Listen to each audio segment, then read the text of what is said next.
তো তোমার বাড়ি যে কই বলছিলা? পরশিউরা। উরশিউরা, ব্রাহ্মণবাড়িয়া জেলা। জি, ব্রাহ্মণবাড়িয়া জেলা। তুমি একজন অটো চালক। জি। তোমার গাড়িতে আমি আসছি, হঠাৎ করে জিজ্ঞেস করলাম যে তোমার বাবা আছে নাকি, তোমার বাড়ি কোথায়, সবকিছু বললা।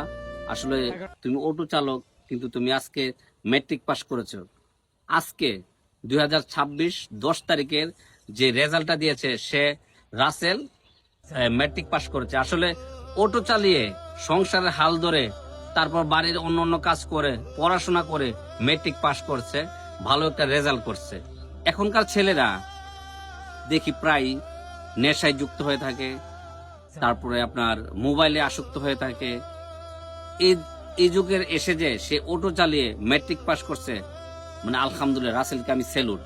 আসলে রাসেল একজন মধ্যবিত্ত ঘরের সন্তান, তাই রাসেলকে সবার জন্য দোয়া করবেন, সবাই রাসেলের জন্য দোয়া করবেন, যেন সে আরো পড়াশোনা এগিয়ে যেতে পারে, একদম মা বাবার খেদমত করতে পারে, এই কামনাই করছি। আসলে তুমি কোন স্কুলে পড়াশোনা করো? পরশিউরা এমএন বিদ্যানিকেতন। উরশিউরা এমএন বিদ্যানিকেতন। আচ্ছা, এটার হেডমাস্টার কে? মোহাম্মদ সাব্বির হোসেন। মোহাম্মদ সাব্বির হোসেন না? আসলে সাব্বির হোসেনের স্কুল আপনারা আসবেন, পড়াশোনা করাবেন। স্কুলটা অনেক ভালো এবং স্কুলের মান, স্কুলের পড়াশোনার মান অনেক ভালো। আমাদের সন্তানও পড়ে ওখানে। তো আসলে সবাই আমাদের উরশিউরা গ্রামের সাব্বির হোসেন স্কুলে অনেকেই পড়াচ্ছে, আপনারাও পড়াইতে পারেন। এবং ম্যাট্রিক পাস করছে স্কুল থেকে, একটা গর্ব এমএন বিদ্যানিকেতনের।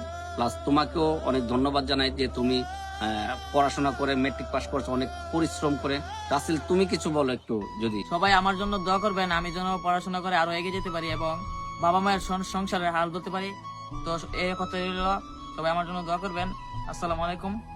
তো আসলে রাসেল ছেলেটা অনেক ভালো, নম্র ভদ্র, যাতে নেশায় আসক্ত না হয় এবং মোবাইলে আসক্ত না হয়, এই দোয়া কামনা করছি। পড়াশোনা যেন এগিয়ে যেতে পারে, এই কামনা করছি।